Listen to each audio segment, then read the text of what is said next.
I want a qualifying conversation with a real life person, ask them specific questions, and then book a callback time.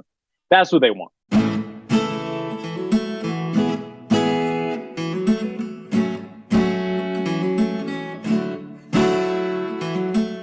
How you see? So the way that came to fruition is I had a client in Jersey that was so good at making me hurt with my heart. Like the language that he used Yeah. was just so strong.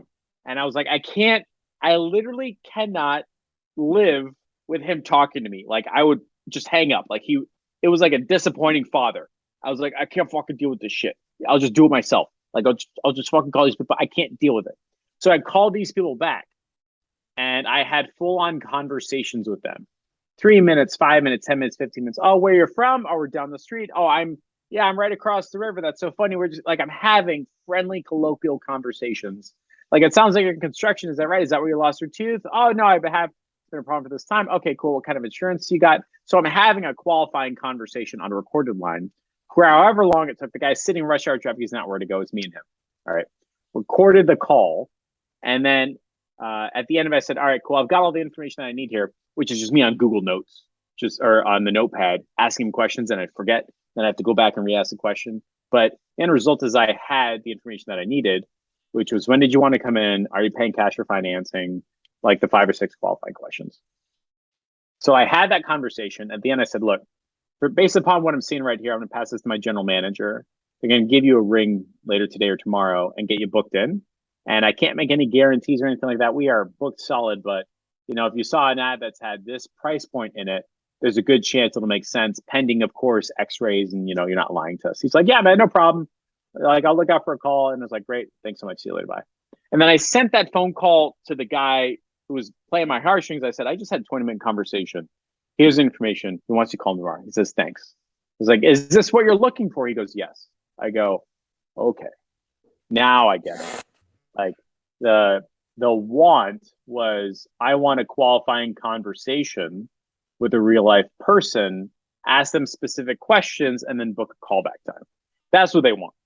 And I originally thought maybe that means like website form fill or something. It doesn't. They want somebody on the phone to confirm it's a real life person because the internet's full of fake people, blah, blah, blah. Yeah. I was like, okay, maybe this is a thing. All right. So I call another client. I go, hey, man, based upon what I'm seeing, there's a lot of ups and downs with your account. I'm going to call back some leads for you and see if I can book myself. They go, okay. Nobody ever said no. So I go inside GHL, call these people back, and I just cold call, smile and dial until people picked up type of thing. And then some people did, and I had qualifying conversations with them. Oh, yeah, where'd you see the ad? Okay, cool. Yeah, that's great. So tell me what's going on with your mouth. Is this the front of the back, the side, the tooth, the canines? What do you think going on? Okay. Does your family have the same thing or is it just you? No, it's just me. And was this an accident or did it just kind of fall out? Oh, how did it happen?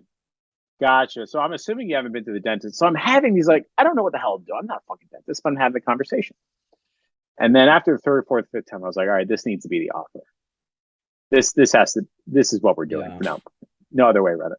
And I tried doing sales training with their staff, but they're just too busy, man. It's not a winnable Yeah. scenario Not at just all. that, but often I find the person who answers the phone in like a lot of industries is actually the least paid person in the company. And so their like Right, give a shit level is the lowest. And it's not to say like right. they're bad people, but like, trying to train them to become superstar closers is just It's it's just not in the not. It's cards. not going to happen. It's not a scenario you're going to end up winning.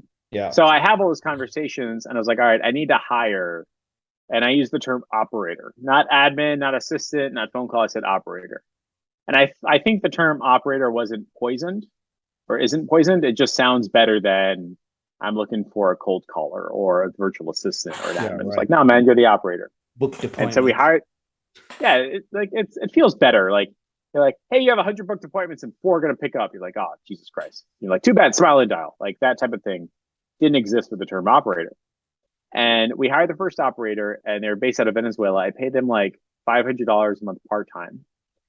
And I said, look, your only job is to listen to these phone calls, just like I did, and then call people back. And if they don't pick up, that's cool, no big deal. You'll get paid either way. But if they do pick up, ask them these 10 to 15 questions. And then if that's okay, and you think that like they're a good fit and they're not giving you a bunch of shit for no reason, look up the client name tag, which you'll see on the card, and then do a live transfer like I did. And she goes, okay. And then we did it. And now I get text messages and notifications on Slack saying, hey, we just did like another live transfer. And I'm like, this is running without me. Like we did 6 today. And I was like, oh my God, this works.